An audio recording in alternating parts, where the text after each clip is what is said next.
Bharat TV की इस खास पेशकश और दरख्वास्त की घड़ी में मैं रिजवान खान आप सभी का इस्तकबाल करता हूं। आज हम लोग बात करने वाले हैं संगेल ऑडियो वायरल के बारे में, क्योंकि जिस तरीके से संगेल से भावी सरपंच एक ऑडियो वायरल करते हैं, उसमें धमकी भरे लहजे में लोगों को डराने और वोट बैंक हासिल करने की कोशिशें की जाती हैं।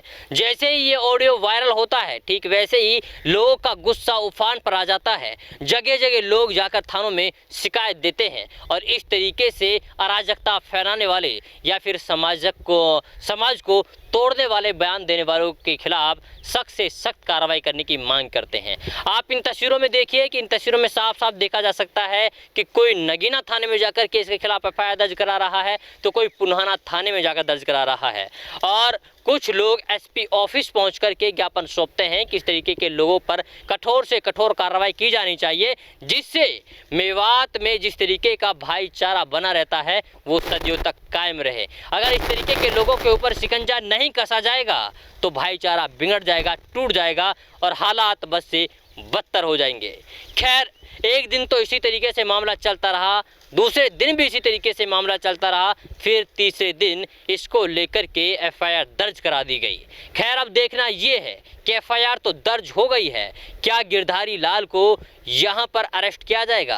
क्या कानून उसको सबक सिखाएगा या फिर इसी तरीके से उसे छोड़ दिया जाएगा? और अगर छोड़ दिया जाता है तो लोगों के हौसले और ज़्यादा बुलंद हो जाएंगे, फिर दोनों ही समाज के बीच में टकराव ऐसा पैदा होगा कि फिर शायद उस टकराव को भरना मुश्किल हो जाएगा।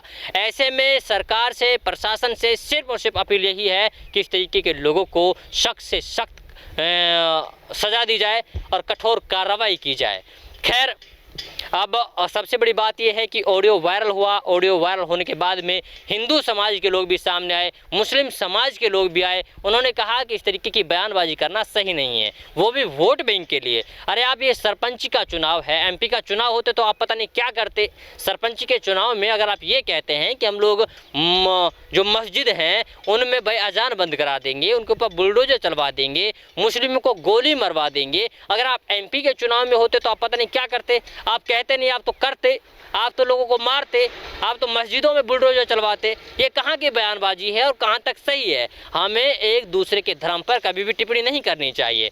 हिंदू मुस्लिम की जो हम लोग मिसाल देते आए हैं, उस मिसाल को पेश करने में आप अहम योगदान निभाइए, तभी ये सब कुछ बन पाएंगे। लेकिन अब उम्मीदें सिर्फ और सिर्फ सरकार और प्रशासन से है, लेकिन प्रशासन और सरकार से सवाल ये है कि इस तरीके के लोगों पर कार्रवाई होगी या नहीं होगी, ऐसे लोगों को सज़ा मिलेगी या नहीं मिलेगी, या फिर हिंदू मुस्लिम के बीच में इसी तरीके की बयानबाजी चलती रहेंगी, या फिर मनमुटाव बढ़ता रहेगा।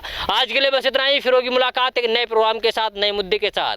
तब तक सब्सक्राइब कर लीजिए भारत टीवी को और जुड़ जाइए भारत टीवी के साथ। अन्याय के खिलाफ लड़ेंगे, अन्याय के खिलाफ लड़कर हक की उम्मीद और हक के लिए हमेशा लड़ते रहेंगे। इस मुहिम में आप सभी का जुड़ना बहुत ज़रूरी है।